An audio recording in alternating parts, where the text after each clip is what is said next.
So, awesome. All right, on the screen is the distribution of scores. Over here is the 100, over here is the 0. We have a decent bell curve again. The average was a 63.6. Standard deviation 19.57 if you're interested in that business. I like that stuff. So we have the average is almost identical to last test. Last test, the average was a 65 flat. This one's a 63.6, so fairly consistent. That will get curved, just like the last one, up to a 75.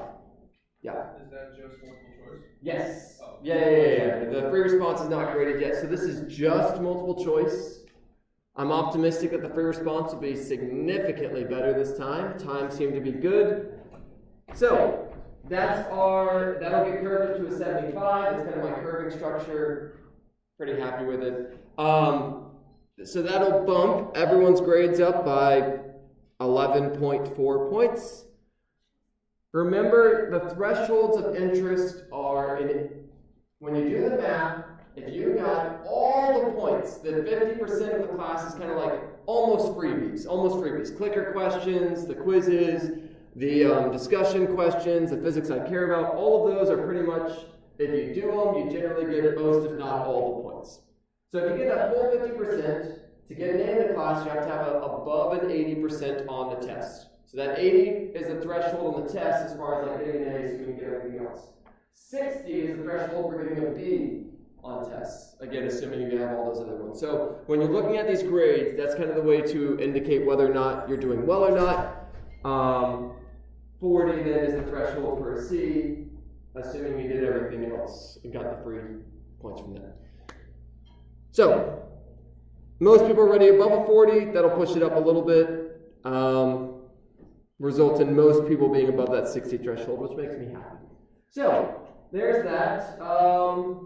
We have our physics I care about this week. Super easy assignment. Look up something connected to magnetism. It's going to be something that, the reason I do this is threefold.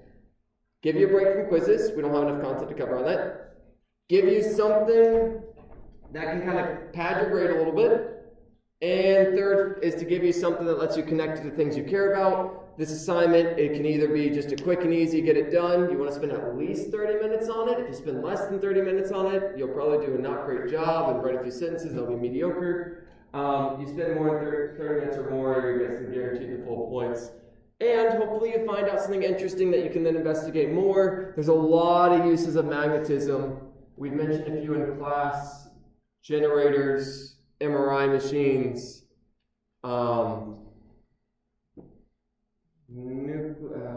It's like nuclear resonance imaging. I think that one also uses magnetism. There's lots and lots and lots of maglev trains, lots and lots of uses of magnetism. So lots of interesting things you all can find. It's just a matter of how much you want to put into it. Who knows? Maybe you'll be surprised. Maybe you'll find something you're really interested in. You all have a good amount of time. It's at least this Sunday. Let's actually look. I have it up here. We can get the exact date. I think I gave you all a pretty good buffer on it. Physics I care about number 2 is due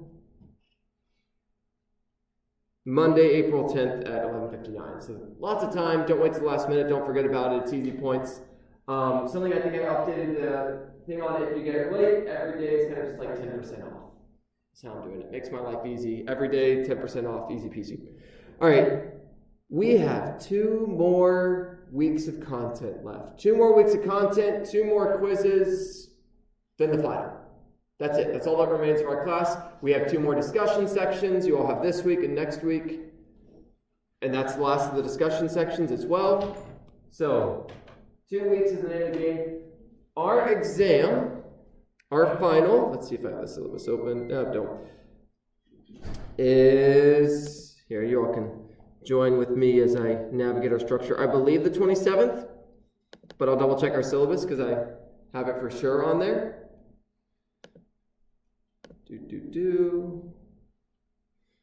There we go. Oh, look at my memory. Wonderful.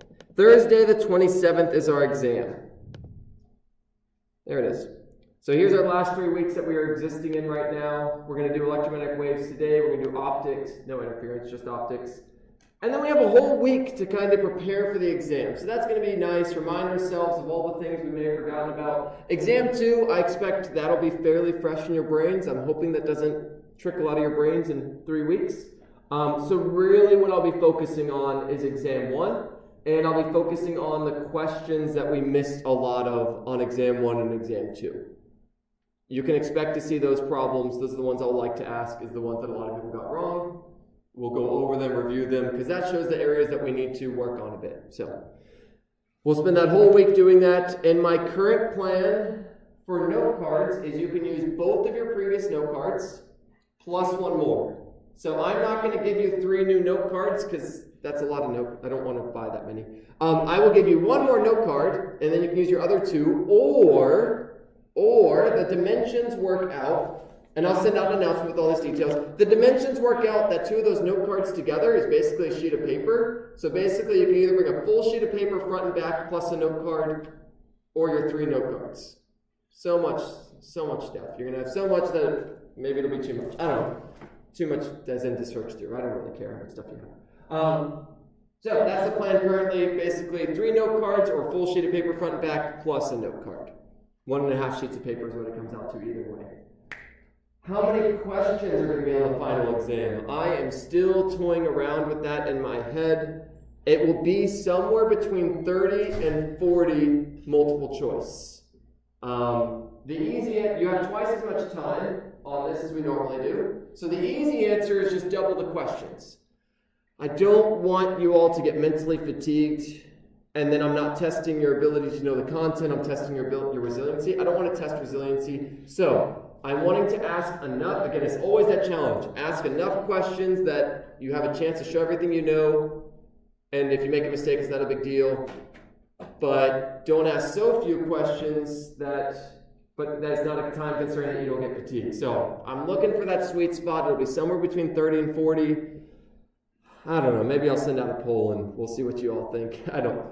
Somewhere between those 2. It's going to be tested on the same amount of content, just how many questions, and then the end will be 2 free responses out of 3. Pick 2 out of 3. Maybe do we pick 2 out of 4? Probably pick 2 out of 3 though. Should not get too crazy. 1 question from exam 1, 1 question from exam 2, 1 question from the new stuff we're covering, and you can pick 2 out of those 3. Yeah. Are you going to put the multiple choice scores out before you do the? I should have the multiple choice scores out tomorrow. I have them all. It's just a matter of the only thing I need to do is match them, and so I should have those out tomorrow. I will go ahead and make that commitment that will happen. It's that I should have the time that I think I can 100% promise that tomorrow the multiple choice scores will be posted. Free response, hopefully, the TA, the grader said it shouldn't take them that long. So I'm hoping to have those by the end of this week. We'll see. But you'll know what 80% of your grade is for sure. And I will post the solutions to the test 2 either by the end of this week or early next week, depending on the makeup test. There's a couple cases that at the latest, next Tuesday is when the solutions will post. I've already made them. I'm just waiting for everyone to take the exam so I can actually send them to you all. Okay, so there's that. Nothing really else to talk about. That is the end of the course. We're nearing it, y'all. The finish line is in sight. One thing I will also try to do tomorrow is at least get your exam scores updated on there, your clicker questions updated. I can't promise the discussion questions because that just takes me a bit more time. By the end of this week, though, my goal is for the gradebook to have everything in the right slot so you can actually see what your current grade is with everything in mind. That's the goal by the end of this week. Exempting the pre-response portion. So, there you go, logistics update done. Any questions about anything discussed or not discussed? Cool. All right, I'm looking forward to this next section because one of the things that often happens in a Physics 2 class is this first 2 chunks of content takes so much time that optics just kind of gets crammed into the last week and it's rushed through and you can't really enjoy it or spend time on it. It's just you do it as a service because we're supposed to do it. I'm excited because we have the time to actually sit in electromagnetic waves, which basically is light. We're going to learn everything about light. And one of the first things we're going to talk about is why it's the last thing we talk about. All will be made clear. So I'm excited to spend some time on this. Lots of connections I can make for you all. Lots of things you experience in the real world. In my opinion, this is conceptually pretty simple. Mathematically, also fairly simple. When we get to lenses next week, it gets a little bit more. There's like a few rules, but the amount of stuff we have to cover next week isn't bad. So we'll be able to spend the time making certain all that lands well. This week, we got a bunch of different concepts, but none of them, in my opinion, are that tricky. The math is also fairly straightforward. So we get to sit in this stuff, and it's not terrible. It's not exhausting. It's not challenging. In my opinion, this should be some of the easiest stuff. So we are going to talk about how light is an electromagnetic wave, why it's called an electromagnetic wave. We're going to talk about what it is, how to characterize it, what wavelength is, frequency, connect those two. Talk about something called the electromagnetic spectrum, talk about how light reflects off of objects, and talk about how light bends when passing through it, which is called refraction. So these are kind of the main points we're going to be covering, lined up with all the sections in the book. What we need to remember is we need to remember that electric fields exist and what caused them. Definitely shouldn't forget that for many reasons, but that's going to show up here. Magnetic fields are also going to show up. A little bit of current, and then just what energy is. A lot of anything else that we kind of need to know will just be random things that you may have learned at some point in your life that'll help out, but you don't critically need to know. Like how a ball bounces off a surface. You'll see how that comes up when we get to reflection. All right. What is light? Light is an electromagnetic wave. Great, okay. What does that mean? If you just break the word electromagnetic into two words, you get electra and magnetic. And the punchline here, light is an electric field and a magnetic field.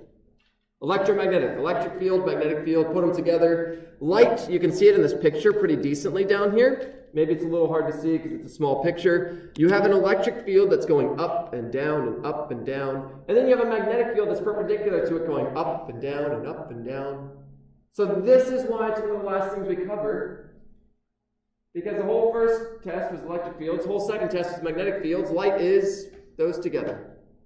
Light is electric fields and magnetic fields together. The electric field goes up and down and up and down. The magnetic field goes up and down, up and down. It's crazy.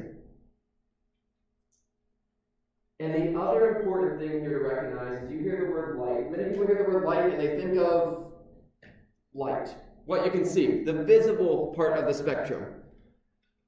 Any wireless signal is an electromagnetic wave. Basically the way we transmit, it is the way we transmit any information. Radio waves, that's just another form of light. Your cell signal, that's another form of light. The remote to your TV, that's another form of light. Bluetooth, that's another form of light. We're going to learn UV radiation from the sun, that's pretty straightforward. That's another form of light. Infrared radiation, that's a form of light. Gamma radiation from nuclear bombs, the one that causes cancer, that's a form of light. Not all radiation is light, some is, some isn't. We won't really touch on that too much. Some radiation is particles, some radiation is light, depends on what kind you're talking about. Gamma particles are particles, that's light, but alpha and beta, those aren't particles, but yeah. Photons are light, yeah, it's another name for photons, or another way for light. Basically, we think of a photon as a packet of light. If you kind of took one of these electromagnetic fields and you kind of imagine like a little pulse of it, we almost imagine that's a photon. Light's really weird, behaves like a particle, behaves like a wave, depending on the situation. We're not going to worry about it too much in this class. Look into it as much you want. Key fact here, though, is that light, all light, the light that comes from the sun, the infrared light coming off of you, your signal to the remote, everything, all that light travels at 3 times 10 to the 8 meters per second. And that is the speed limit of the universe. If you did not know this, you probably have heard this. If you've watched any kind of sci-fi shows, if you've done anything, you've probably heard this before. So 3 times 10 to the 8, that is 3 with 8 zeros after it. Nothing can travel faster than that, as far as we currently understand. You know, that's always a caveat to everything I tell you in physics. You can kind of put the asterisk as far as we currently understand. Physics, one of the first things I told you all in class, it's not absolute truth. It's our best understanding of reality currently. Guess what? We're humans, and I've already hopefully shown you all enough that we make mistakes and we're wrong at times. I've made plenty of them in this class. As far as our current understanding, you cannot go faster than this. And so there's some interesting facts about that.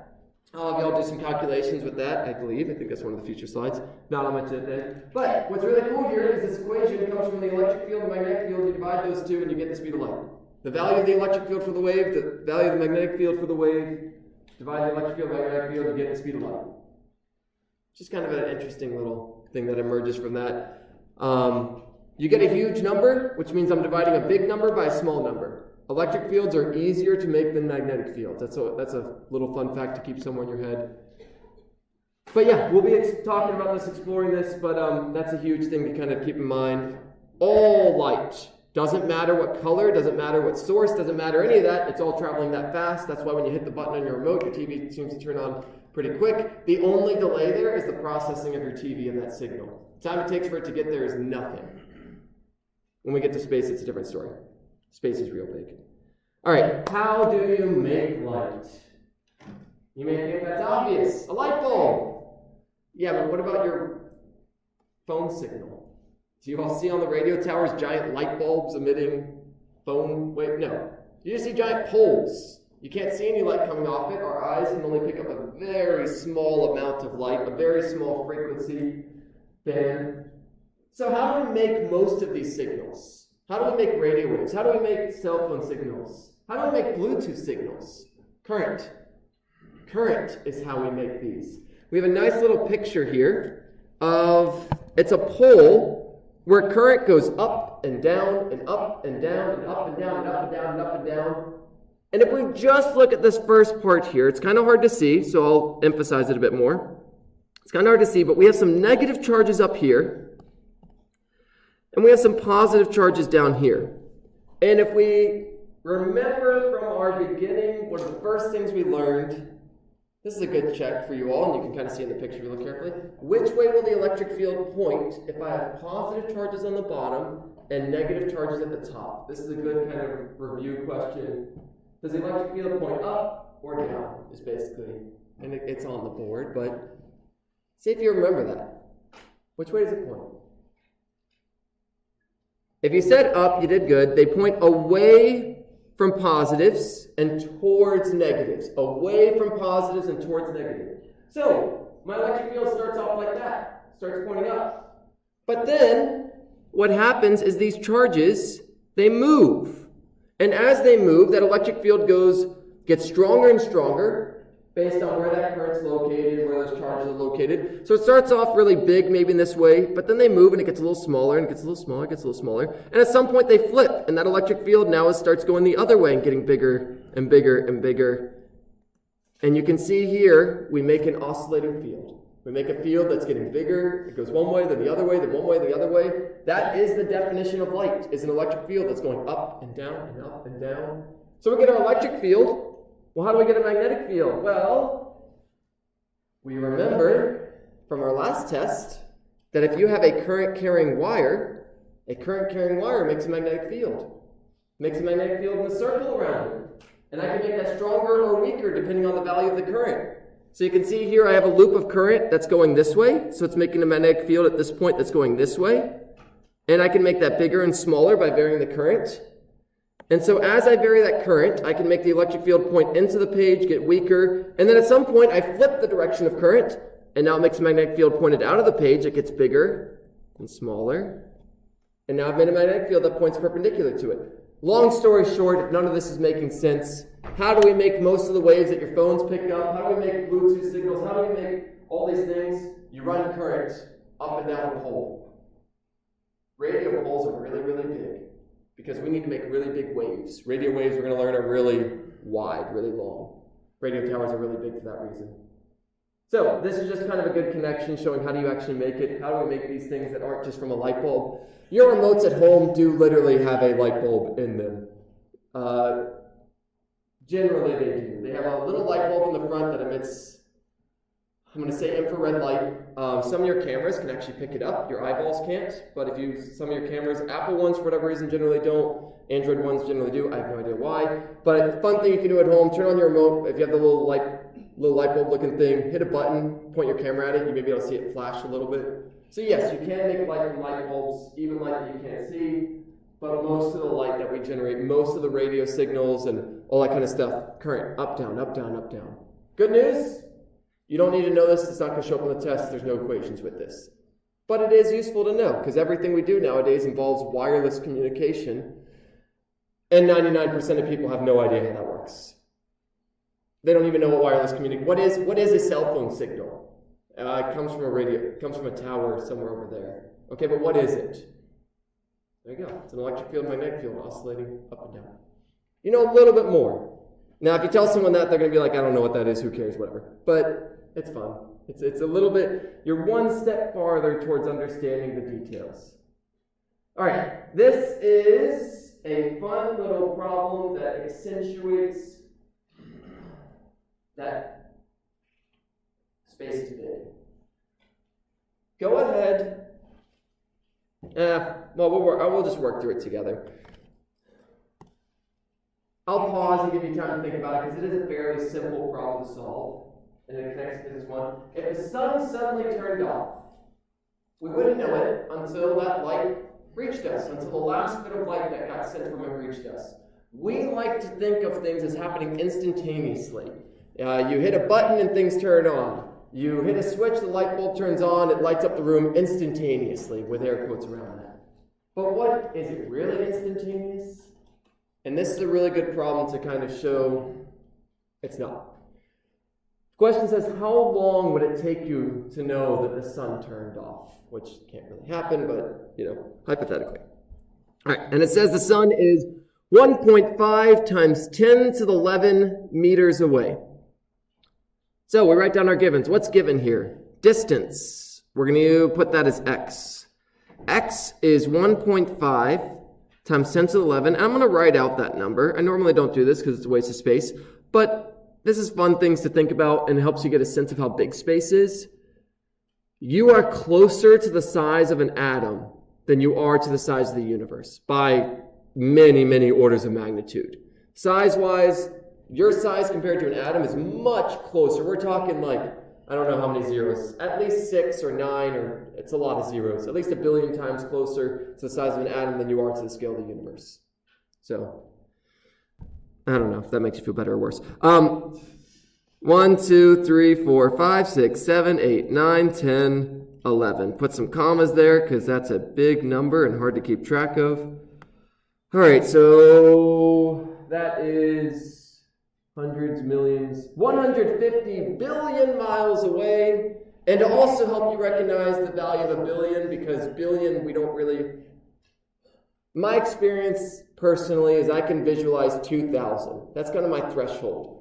How do I do that? How do I get to that point? I think of how many people could I recognize and be like, that's 2,000 people. After I get past that, I'm like, that's more than 2,000. I don't know how many.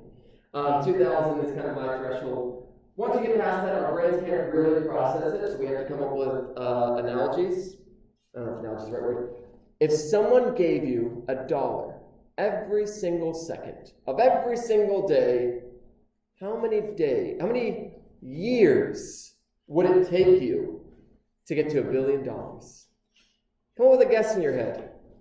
How many years would it take you if someone gave you $1 every single second, 24/7?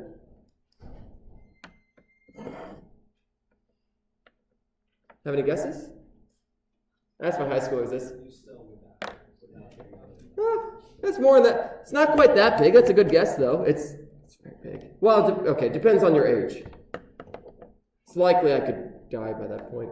Anyway, throw out some numbers. I kind of set it up to be a huge number, so that kind of biases it. But what do y'all think? We'll see who gets closest. That's what I do in my high school class. It's fun. Did you say $1 every second? Every second of every day. For the rest of your life? Yeah. Well, however long it takes you to get to $1 billion. 10,000 days. How many years? Like, just guess a number. 90, all right. 20. 1,000. It'll be 36 34 or 37, one of those two numbers. I'm going to just say 37, but I can do the math. I think maybe it was 34. 37 years. 37 years. That's how big a billion is, y'all. Someone's literally every $1, $2, $3, dollar. It takes 37 years to get to a billion. So when someone has $1 billion, you can also do the math, and I think it comes out to $32,000 every day. So if you have $1 billion, you can spend $32,000 every day for 37 years, and then you run out of money. Anyway, gives you a sense of things, right? This is 150 billion. It's very far. It's very far. So we have our distance. How fast is light traveling? Well, we just learned it's 3 times 10 to the 8 meters per second. Again, I'm going to write that out just because I think it's interesting. So, no 8 there. 3, 1, 2, 3, 4, 5, 6, 7, 8. So every second, light is traveling 300 million meters. 300 million meters every second. It's real fast. But if you look at these numbers, you'll see that one is bigger than the other, and it's the distance, by far. By far. So, what are we solving for? We are solving for time. And see if you all remember the equation. C is velocity. It just happens to be the velocity of light. See if you all remember your Physics 1 concepts that relates velocity, time, and distance. It's probably one of the most useful equations that you all learn, just because you interact with velocity and distance you drive a car all the time. Displacement? Yeah, displacement's a good, displacement, distance, in this case, yeah. If you remembered that distance equals velocity times time, you did good. We're going to quickly rearrange this for time, because that's what we're solving for. It's going to be x over v. Now, in our case, and I'll clarify this here in the slides, the velocity is c. That's how fast it's going. That's meters per second. So, we do a quick plug and chug. 1.5 times 10 to the 11 divided by, wrong way. No, that's right. 1.5 times 10 to the 11 divided by 3 times 10 to the 8.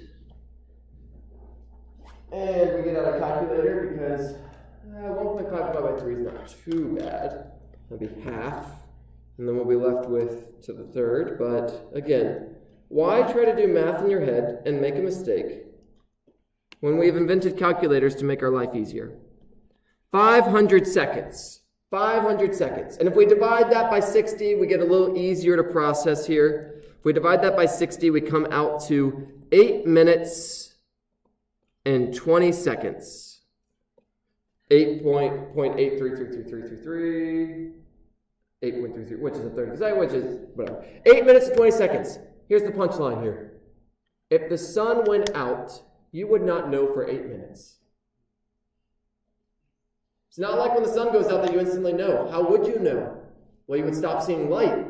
But the second that sun went out, there was light right when it went out. That last light takes 8 minutes to get to you before then the darkness is after that. 8 minutes. So, why do you care? What's the meaning behind all this? Anytime we talk about space travel, anytime you talk about anything that's in space, it takes time for a signal to travel. This is as fast as you can go. There's nothing faster that we know about. This is the speed limit. And it's really fast, but space is really big. If you'll ever watch The Martian, they make a remark at some point. Great movie. Highly recommend The Martian. At some point, they make a reference that is like a 20-minute round trip in terms of information traveling between Earth and Mars. Depending on where Mars is at, that could be longer, that could be shorter. That means if we ever send a mission to Mars, you won't know for, let's just in this case say 20 minutes, 10 minutes. Depending on where Mars is, let's just make it up and say it's 10 minutes away. If the thing crashes, you won't know for 10 minutes. And you can't land a thing, so they also mentioned that you can't remotely control anything on Mars, that if something can happen in 5 seconds, you can't do anything about it because it takes 10 minutes for you to send a new command. Oh, look, there's a rock there. Don't run into it. All right, it ran into that rock 10 minutes ago. So, really interesting stuff here in the sense of there is a limit to how fast information can travel. It is not instantaneous. Nothing in this universe, as far as we understand it, is instantaneous. Information takes time to travel. That's why you also will hear the reference of, if we're looking at a star, we're looking at what it looked like in the past, because there's a huge distance away. If we look at something 1 light year away, that means you're looking at something what it looked like a year ago. So, if that planet blew up, you wouldn't know for another year.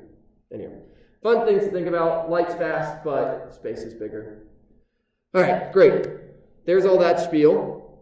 Now, intensity, it's going to look gross. It's not as bad as it looks. It looks gross, lots of variables here. You have seen every one of these variables in this class so far. So when we unpack it, it's not going to be as bad. Intensity is how much energy it carries, these waves carry, per unit of area, depending on how much kind of space these things are taking up. Because when you send a wave out, it kind of propagates in all directions. I'll draw a picture of that in a second. Energy carried per second, watts is energy per second. We've seen that word. Per area, that's meters squared. We've seen those words. And the equation includes a lot of variables that we've also seen. The average intensity of a wave is based on the speed of light times epsilon naught, that's permittivity of free space, it's just a number, it's 8.854 times 10 to the minus 12, times whatever the peak strength of the electric field is for that wave squared, divided by 2. So long story short, that first part just says 3, multiply a constant times the peak field strength. Using that equation that we had on the last slide, we can rewrite it in terms of the magnetic field. We know what C is, so we can solve for E. We get it's also equal to speed of light times the magnetic field squared divided by 2 times mu naught. That's the permeability of free space, just a constant. 4 pi times 10 to the minus 7. You all use that number, who knows, at least 10 times probably in the last quiz, maybe 5 to 10 times. 4 pi, it's just a number. Mu naught is just a number, C is just a number. B is a value given in a problem or one you're solving for. And then the last one has E and B and mu naught on the bottom. Yeah. Is the 0 for E and B supposed to be like initial? It's the peak strength. So if we look at that wave, that's a good question.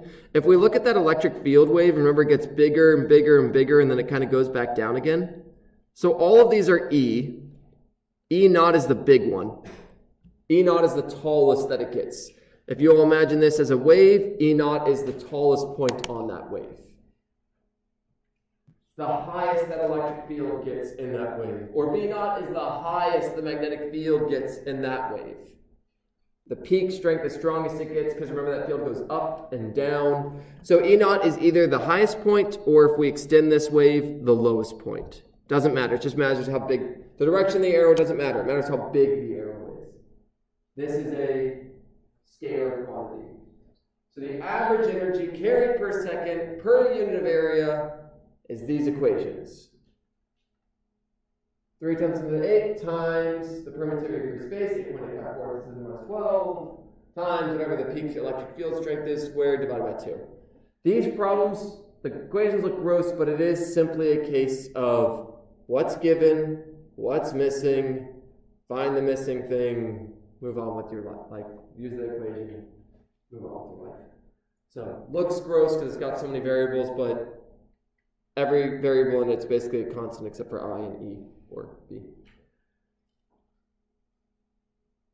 All right. While we're sitting on this slide, I'll quickly talk about, so it says per unit of area. Let's think of a light bulb because a light bulb is nice and simple. So if we have a light bulb, there it is in all its glory. This light bulb emits light in all directions. In all directions. So it's almost like a sphere. The second you turn on that light bulb, there's a sphere of this light kind of extending outwards. We can't really have slow motion footage that's slow enough to get the sense of what it looks like, but you can imagine this light bubble kind of getting bigger and bigger in all directions. And as it gets farther away, so if we imagine somewhere close to it, you can imagine putting your hand near a light bulb and it's going to, feel maybe a little warm, depending on the kind of light bulb it is. Let's imagine it's the old school one. And I'm saying warmth, but whatever. it's going to be really bright. Maybe that's a better way of putting it. You put your face really close to a light bulb, it's going to be really bright. The farther away you get, it's going to get less bright. Why? Because that energy is spread out over a greater area. As they get farther and farther away, that area's gotten bigger and bigger. That initial energy, you haven't lost it, it's just gotten spread out. So that's why we say per unit of area. That's why that matters. Okay? All right, so let's explore that this is not as bad as it looks. Let's do a problem on it. This is one of the problems in our problem set. It's the only one on intensity. So, it's the only one, so I'm going to show you how to do it, then life is good and you move on. I'm not terribly worried about intensity, but it is important for us to talk about when we think about the energy in a wave and this idea it's spread out, whatever. All right, so on its highest power setting, a certain microwave, guess what? Microwaves also emit electromagnetic radiation. Again, so many things do. Microwave oven projects 1 kilowatt of microwaves onto a 30 by 40 centimeter area. What is this intensity in watts per meter squared? Calculate the peak electric field strength in these waves. Calculate the peak magnetic field strength in these waves. Few things to calculate. It won't be bad. So what is given? Do the classic technique of kind of underlining the numbers. That's always useful. We have 1 kilowatts. And I'm going to go ahead and convert that to watts. That is power. That is energy per second. We are also given 30 centimeters by 40 centimeters. And it even says the word area after it. But we're going to have to do a quick calculation. We'll convert these to meters first. We always want to do conversions before any math is involved. So area is going to be length times width. So that 30 e to the minus 2 times 40 e to the minus 2. If you do the unit conversions after the multiplication, you will probably forget that you have to do the unit conversion twice. Notice I need to convert this one and convert this one. So there's kind of 2 conversions. If you wait to the end and only do the e to the minus 2, you'll be off by 2 decimal places. So 30 e to the minus 2 times 40 e to the minus 2 comes out to 0.12 meters squared.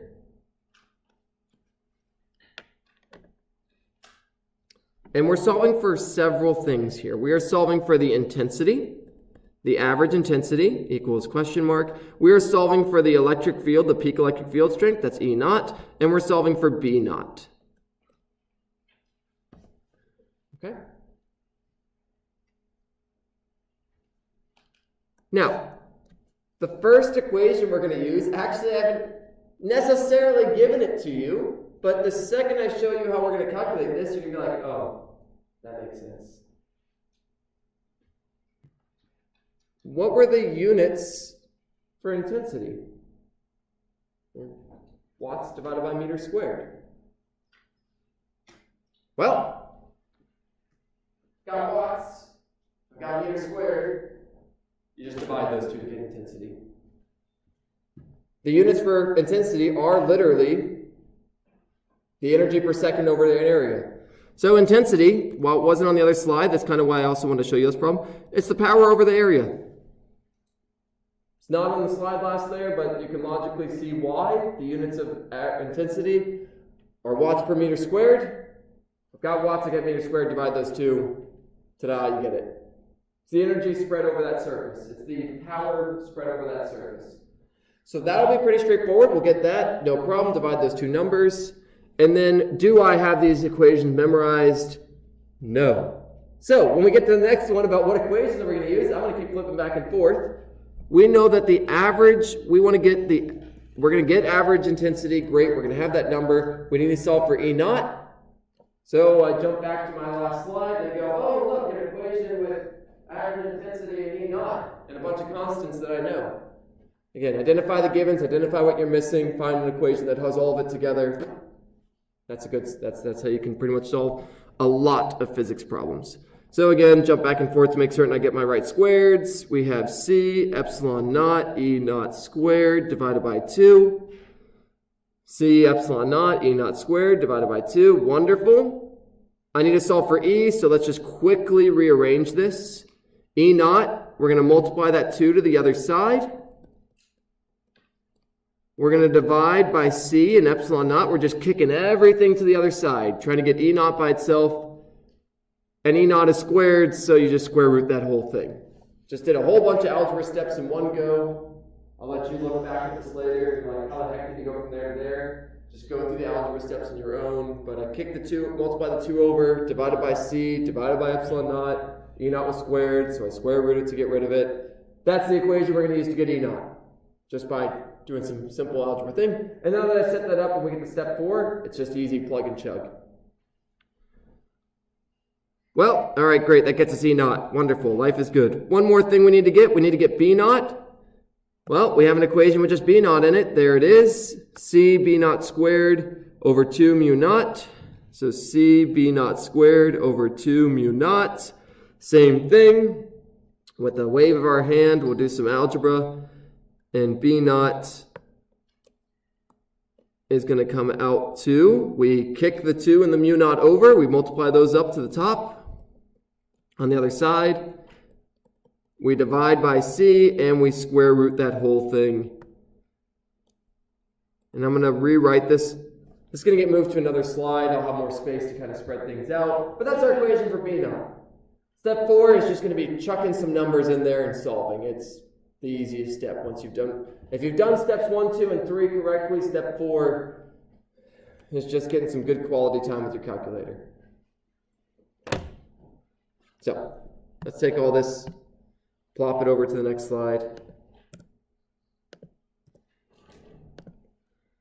and just do that step, the last thing of the number crunching. Because it is important that we get numbers. It's all well and good to know how to calculate something, but if you never calculate anything with it, then what was the point of learning how to do it in the first place? All right, so let's go ahead and use that first equation. I average is going to be P over A, which is going to be 1 e to the 3 divided by 0.12. Again, I'm going to put the units in this because then you can see that the final units come from the math, or the math comes from the units. 8.333 e to the third, 8,300. Whatever, I'm just going to, no, I'm not really saving myself any effort, so I'll just put it as it showed up on here. 0.33 watts per meter squared. Great, that's our average power. Wonderful. Now we can plug that into the other equations. E naught equals square root of 2 times I average over C epsilon naught equals the square root of 2 times 8,333.33, you know, so on and so forth. E 3 to the 8, 3e to the 8 for C, and epsilon naught. I'll be honest, I'm pretty confident that epsilon naught is 8.854 times 10 to the minus 12, but I told you all my memory is not great, and this is why we write down our constants. Beautiful thing about physics is it's not about memorization. There we go, good me. 8.854 times 10 to the minus 12. I checked because I wasn't 100% confident in my ability to have that memorized, even though we used it so much. It's been a month or two. Mu naught's a little easier to remember for me, but... So, we write down our constants because I don't expect you all to basically have anything memorized in this class. If you have it memorized, awesome. Makes your life a little easier. So 2 times that big number divided by 3e to the 8 times 8.854 e to the minus 12. All that's under that square root comes out to 2.504 e to the 3. Ooh, and this will be a good test for you all. Do you remember the units for electric field? Give you all pause for a second. They were on the last slide, but see if you remember those. Yeah. It is newtons per coulomb. The units for that came from the electric field being defined as force on a unit charge. Force being newtons, charge being coulombs. Honestly, I remember this because of the equation. My brain works better with connections and less with just straight memorization. So there you go, that's our electric field. Let's get our magnetic field. Just plugging and chugging. Nothing exciting here. Nothing really. When we get our final answer, there'll be one little thing we can look at. But in general, this last step, there's not too much excitement to talk about. So magnetic field is just that 2 times the average I, which we calculated before, times mu naught, which is 4 pi e to the minus 7. That one's nice and easy to remember for whatever reason. It's a little bit more compact. Over 3 e to the 8. And we should definitely remember the units for magnetic. Why I say definitely? This is much closer. My brain at least remembers this easier when it was only a week or 2 ago. So 2 times square root of 2 times 8,333 times 4 pi e to the minus 7 divided by 3 e to the 8. And we get a little itty bitty number. 8.35 e to the minus 6 Tesla.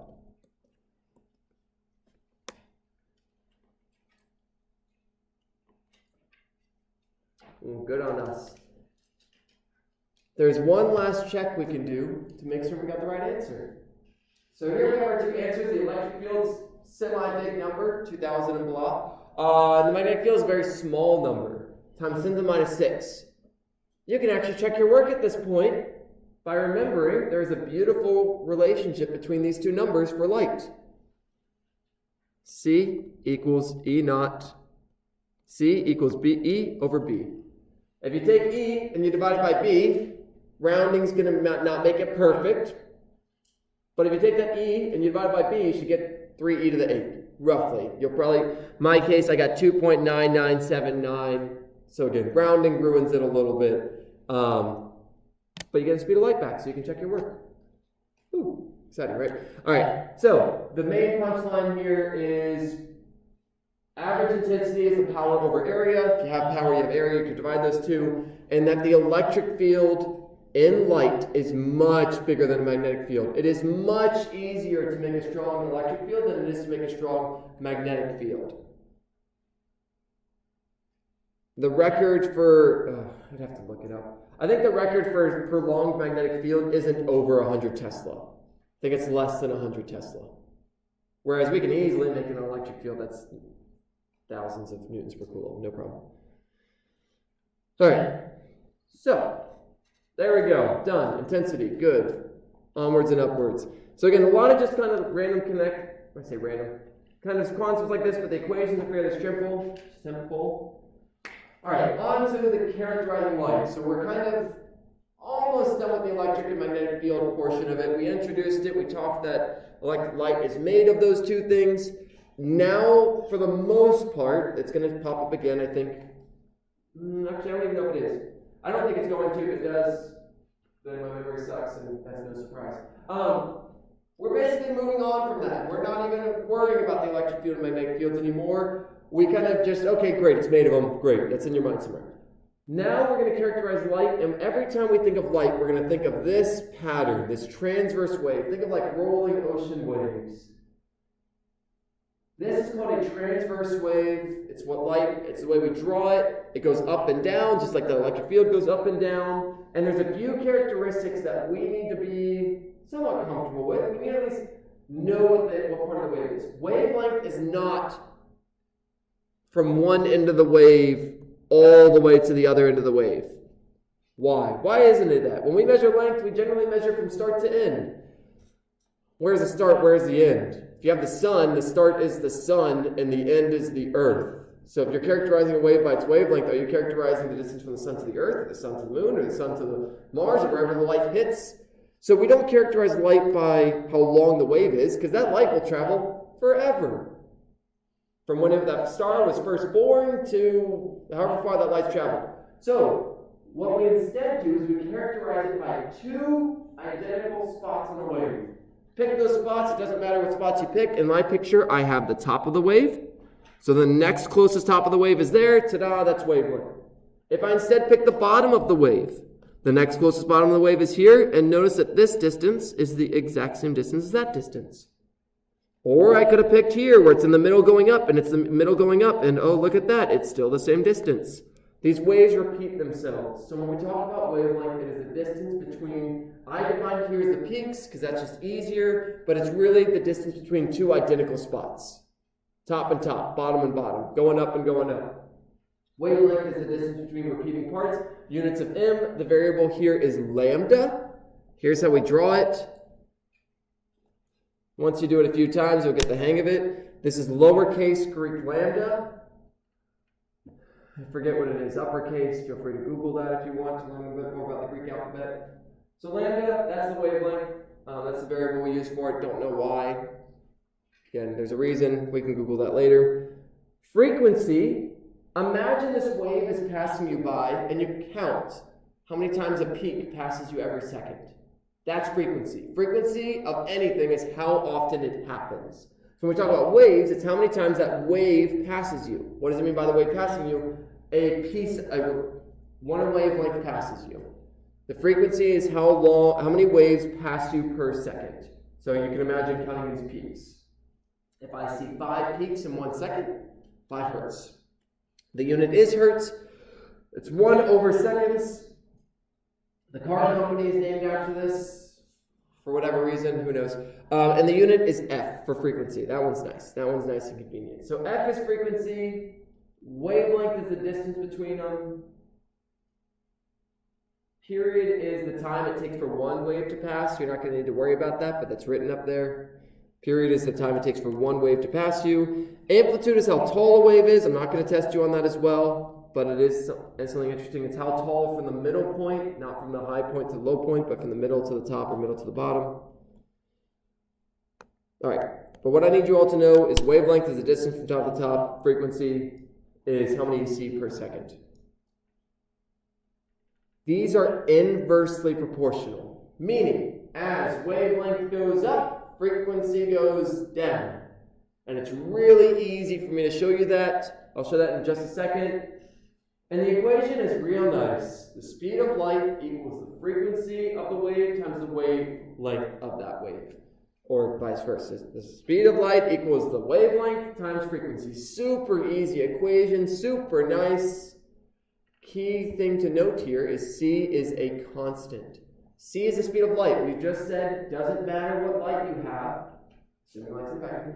Doesn't matter what light you have. It is all traveling 3 times 10 to the 8. All of it. Radio waves, Bluetooth, visible light, infrared light, ultraviolet light, all the light. All the spectrum, what you can see and can't see, all is traveling at 3 times 10 to the 8. So if wavelength goes up, frequency has to go down to cancel it out. Let's just quickly, there's a few things I'll show. One, let me just show you why this. So here's a wave with a big wavelength. Here's a wave with a small wavelength. You can imagine if those passed you by, you would count more of the small ones than the big one. As this one's got a big wavelength, small frequency. This one's got a small wavelength and a big frequency. As that passes you by, you count a lot of those. They're traveling at the same speed. So there's that. That's one thing to kind of point out. The other thing is we can do some quick math. C is a constant. So if I double, so here's my original. If I double the wavelength, what do I have to do to the frequency to cancel that double? I have to half it. Why? I still need it to equal C. Pull those numbers out to the front. 2 over 2 is 1. Oh, look, I get back my original equation. So that's just quick kind of, you can make up numbers if you so desire. That may make it easier for you to see. If I double one, the other halves. If I quadruple one, the other quarters. If I half one, the other doubles. Whatever happens to one, the other does the opposite, so that we always get C. C is a constant. It's set. We cannot change the speed of light currently. Little asterisk there. Yeah. It's like kind of unrelated, but sure. We learned a lot of this in chemistry. Oh, nice. Identically. Good. And how does it belong to chemistry? It feels like it belongs more to physics. How does it belong to? Well, I don't know why. My only guess is physics. So chemistry is just macroscopic physics. So when you think of kind of the graduations, why do chemicals bond with each other? Well, this one's got this many electrons, this one's got this many electrons. It actually at some point gets to quantum mechanics. Anyway, one of the things that can happen in chemistry is light can hit something and kick off an electron. And so maybe you're talking about it because of that, and when that electron comes back, it emits a certain orbitals. When an electron falls from a high orbital to a low orbital, the amount of energy stored in that gets converted to light, and that light will have a certain frequency based on the energy stored in it. So that's the best connection I can think of is orbitals and the idea of when an electron drops, it emits light. But the other more general answer is chemistry is a macro physics. It's like applied physics in some way, specifically to atoms and molecules and things with charge. But yeah, I'm a little surprised they taught it, but also not surprised because it's like basics of light, so it's basics of a concept. But that's the best guess I can have. You can actually calculate like the lattice structure of a solid. Oh, there we go. That's a good point. Yeah, that's a really good point. If you want to characterize the, if you have a crystal structure, you can use light to characterize how far those molecules apart. If you know the wavelength of it, it makes a certain pattern on something. Yeah, that's a really good, I forgot what that's called exactly. Diffraction something. Yeah, diffraction something. So if C is a constant mathematically, does that mean that wavelength and frequency have a relationship to EM wave density? To E and B? Yeah, like E naught, and U naught. Like if C, or that's a great question. Or do you use them like exclusively for one situation or the other? I haven't thought about that because technically we said C equals E over B, and we also said C equals lambda times F. So by logic, we should be able to A equals B, B equals C, then that equals that. But it's like. So in some way, I want to say yes, but in some way, I also want to say I'm not sure. I'm not sure if given a wavelength, if you're going to know how big the electric field is, because this equation, something that this equation doesn't account for, is how the amplitude, how tall the wave is. This is purely kind of how squished or stretched the wave is, whereas that affects the energy and, and how much of it there is, which would be more amplitude. So I'm going to say yes because the math says yes, but we're never going to have to see that. If it's like a particle and a wave, yeah. I mean, you have to kind of jump back and forth for things. There's lots of things I'm not telling you all in terms of I'm like telling you rules. And one of the fun things with life is when someone ever tells you a rule, there's always an exception. And as you become more of an expert, you learn the exceptions to those rules. So I'm telling you all the speed of light is constant. What I'm not telling you is that when light travels into a material, it's actually slower. But if you're in that material, it's still the speed of light, which is really weird. Another example I can give you that can just hurt your brain. What if you're traveling if you're on a spaceship and you throw a ball, that ball is traveling your speed plus how fast you threw it. Right? If you're on a car and you throw a football forward, assuming the air doesn't just stop immediately, it's going to be faster than if you just stood on the ground and threw that football, right? You would add those two velocities. Well, if you're on a spaceship and you shine a flashlight, the light doesn't get faster. It's still the speed of light. And so then that just hurts your head and you have to go into relativity and all these things. So just anything I'm ever telling you all, I'm giving you general rules with the exceptions kind of. Definitely explore them, look into them, but they'll hurt your head as well. Yeah. I don't know if you mentioned before, but with these equations, just to check our work, lambda times frequency should always equal. Always. We will at some point learn that in different materials it does move a little bit slower, but yes, for these problems I'm never going to give you anything crazy where it doesn't equal that. Yes. We are exclusively looking at light. This equation applies to sound as well. Sound is also a wave. You replace C with the velocity of that sound wave. But we're just going to worry about light in this class. All right, I believe in our ability to answer this question because I've talked about it a few times. Don't worry, we're going to cram a bunch of clicker questions in here at the end, so we'll give you some points for being here outside of just learning the stuff. It's not too many, like one or two. As wavelength goes up, what happens to frequency? If we don't all get this right, that's okay, but I will be surprised. I'll be surprised if 90 over 95% of us don't get this right. Oh, hold up. If you have a physical clicker, it's not going to work. Hold up. Sorry, y'all. Continue to think about this really challenging problem while I get this clicker thing plugged in. Every time I come into class, many things have to get plugged in, and this is one of the things I forgot about. All right, so let's close this because I'm not confident. Yep, goodbye class. What an exciting class we just had. All right, now that you've had lots of time to think about this, ponder, as wavelength goes up, what happens to frequency?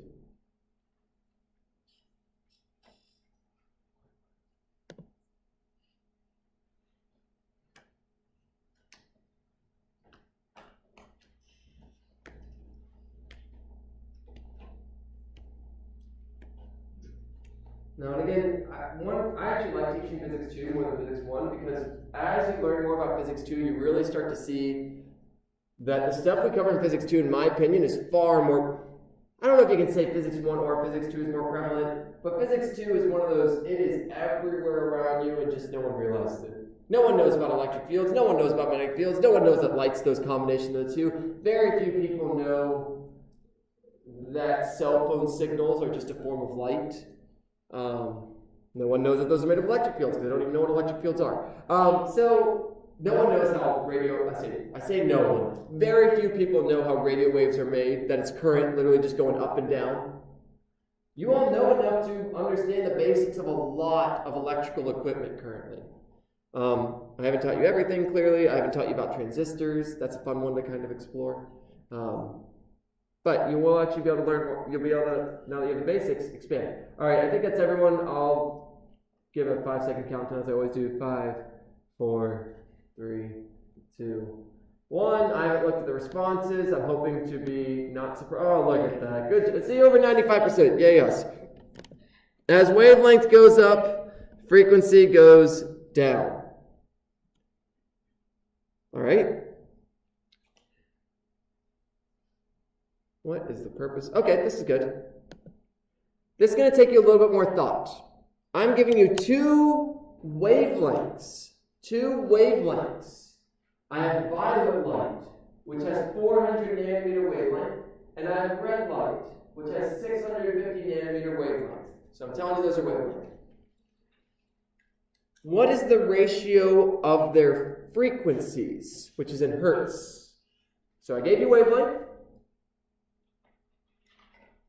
And let me kind of unpack some of these answers that I'll decipher them. Here I'm saying the frequency of red light is 1.625 times the frequency of violet light.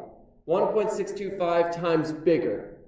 The second response says that the frequency of red light is 0.615 times the frequency of violet light. It's smaller. C is that it's also bigger, but 3.238. And the bottom one is that it's smaller, about a third smaller, 0.324. So there's many ways you can think about this. You can kind of reason out the answer and reason out how to do this without the equation, or you can just kind of go through the math and you can literally solve for the frequencies of both and get this relationship. I'll show you all both ways. Kind of a quick way and a longer way.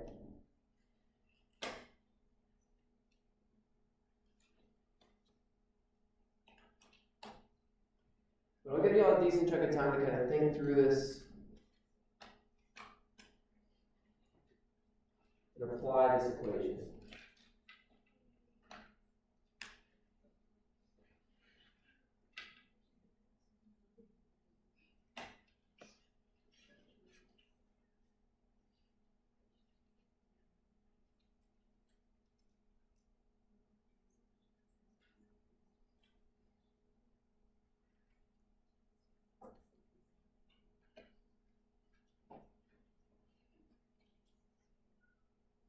I think I can show you 3 ways to solve this. We'll see if I do all 3.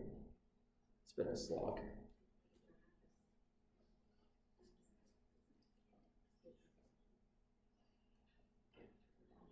Alright, we'll go to like 240.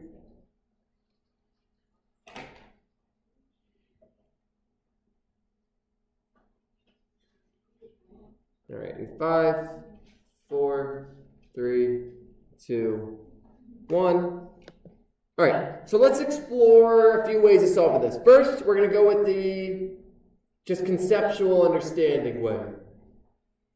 We can probably look at these two numbers and say I'm probably going to divide or multiply these numbers by each other. It's probably going to happen.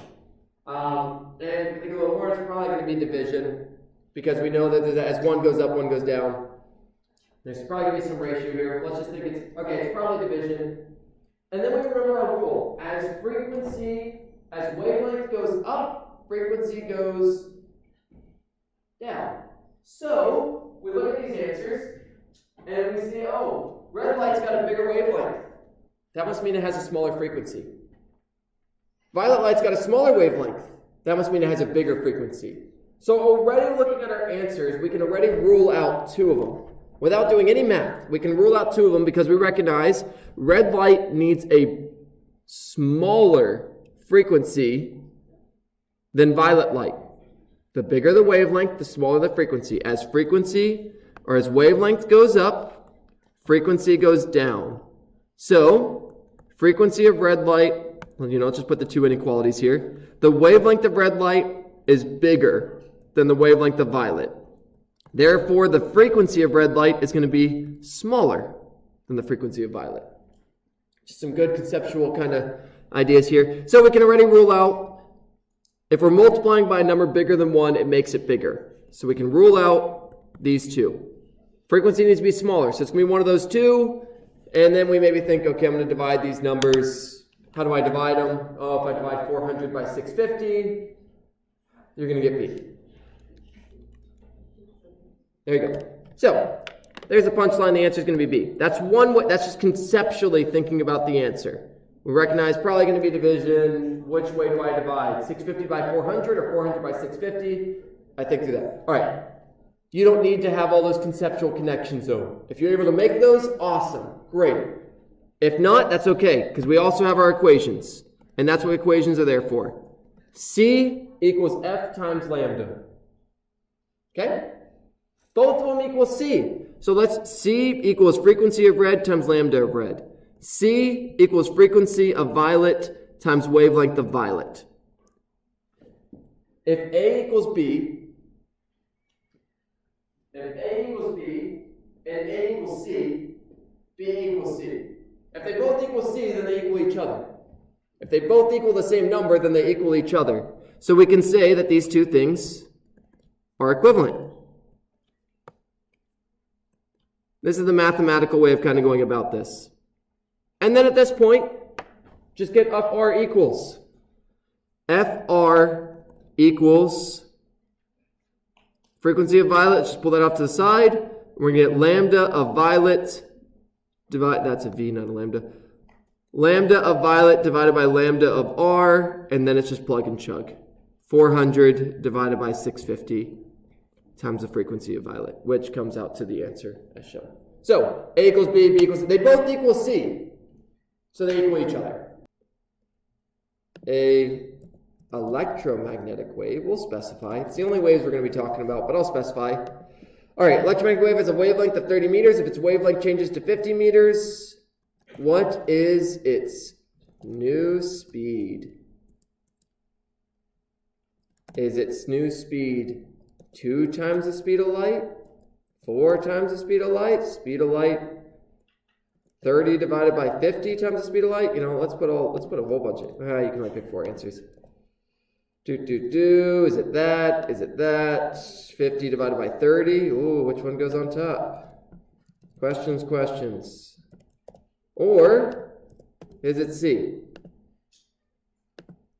An electromagnetic wave is a wavelength of 30 meters. If its wavelength changes to 50 meters, what's its new speed?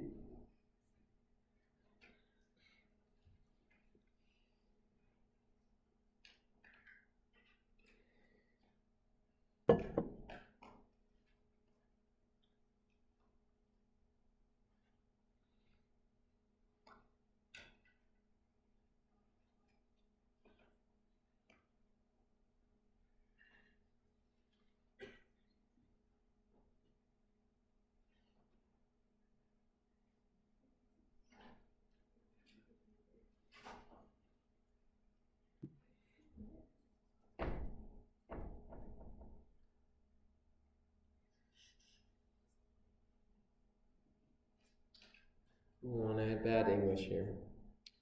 An electromagnetic wave. There we go. No, it's not angry with me.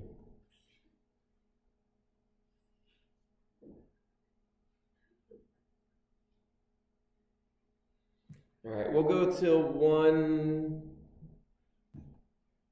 1:30. Give you all 20 more seconds to really think about this problem. I'm not going to spoil myself with seeing what people are responding with. I'll wait till the final. 5, 4, 3, 2, 1. The final reveal. It's still light. Who cares what changed? Let's see. No math. No math required. Let's see how we did. Good. I'm glad we did this.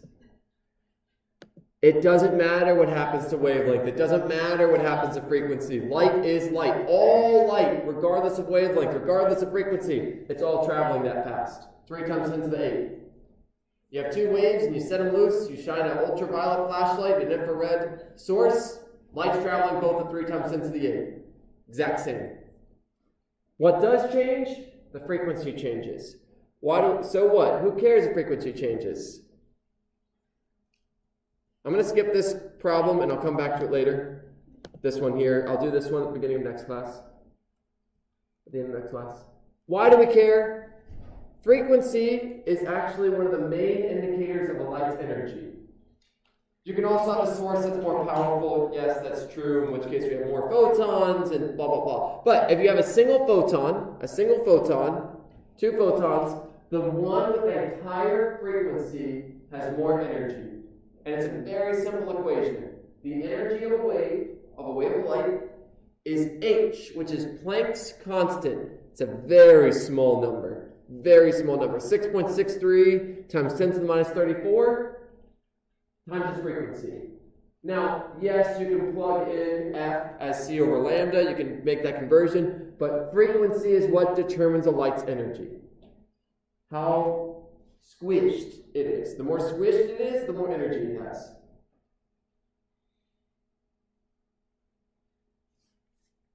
E equals H times F. Really simple equation. If I give you wavelength instead of frequency, you can either solve for frequency and plug it in, or you can just put C over lambda. That is solving for it. I'll quickly just jot this down. C equals lambda times F. So if we just solve for F, we get C over lambda, which is just what got plugged in. It's the same equation. I just plugged in that conversion. Yeah. Is this why when ultraviolet light goes through like a magnifying glass, it gets hotter because the energy is increasing? Is energy heat? It's a great question. So the question was, is this why putting it through a magnifying glass gives it more perceived energy? We're going to actually learn about that next week, and what we'll learn is it's not compressing the waves, it's just taking all the light rays and pointing them at one spot. It's focusing on, so this is for just a single photon. But if you have a lot of photons, that's going to be more energy, for sure. If you have a single photon of super high frequency, if I have a bajillion photons of super low frequency, those will have more energy as a whole. So this is just for a single kind of wave packet we can kind of consider. Every single wave that is used for wireless communication has every single one. The ones that are used here on Earth, there's ones we use when we shoot it out to space, but pretty much every single one we use has a lower frequency than visible light. Why? Because visible light is hopefully fairly safe for us. We're in it all the time. So radio waves, we're going to see that in one of the future slides. Radio waves, infrared, all of those, super safe. The second you get past visible light, the second you get to frequencies that are lower than visible light, is when you start to run into problems. And I'll show you all that in just this. I'm not going to cram that in there. We'll do this last quicker question. We'll call it good. Again, I will come back and I'll solve this one. It looks worse than this. I may even. No, I'll solve this one first thing next class. All right, so really easy question just to make your all's confidence feel good. What happens to energy as frequency goes up? Simple, but helps hammer in the idea that's important. As frequency goes up, energy does blank. Increases, decreases, stays the same, etc.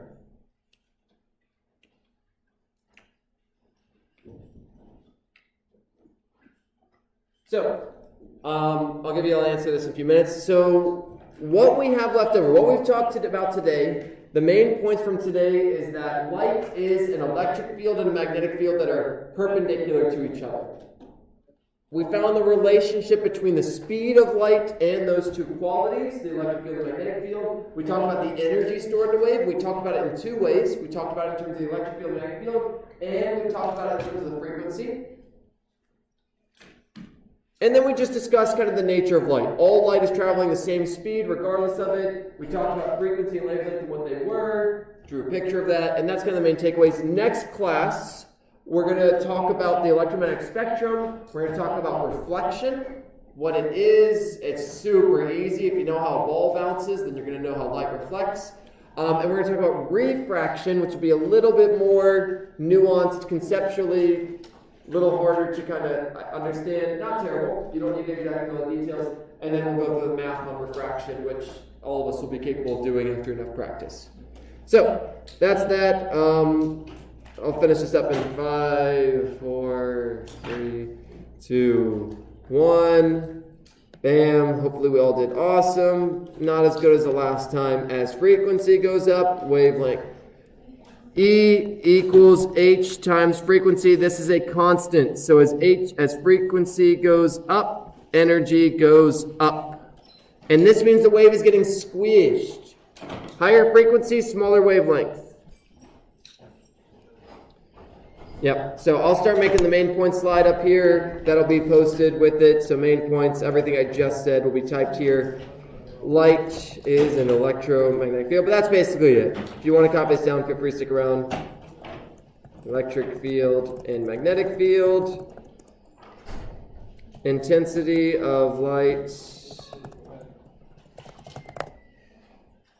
per unit area is based on the electric field, magnetic field, constant and constants. Frequency and wavelength are inversely proportional. Energy goes up is directly proportional to frequency. There you go. Main points. This will all get posted as well. None of the equations, but all the concepts. Oh, I guess I'll add one last thing here. All light travels at 3 e to the 8 meters per second. That statement is true, but hard to understand when we have specific context. So, there you go. If you have any questions, feel free to reach out to me. The quiz on this won't be till next week.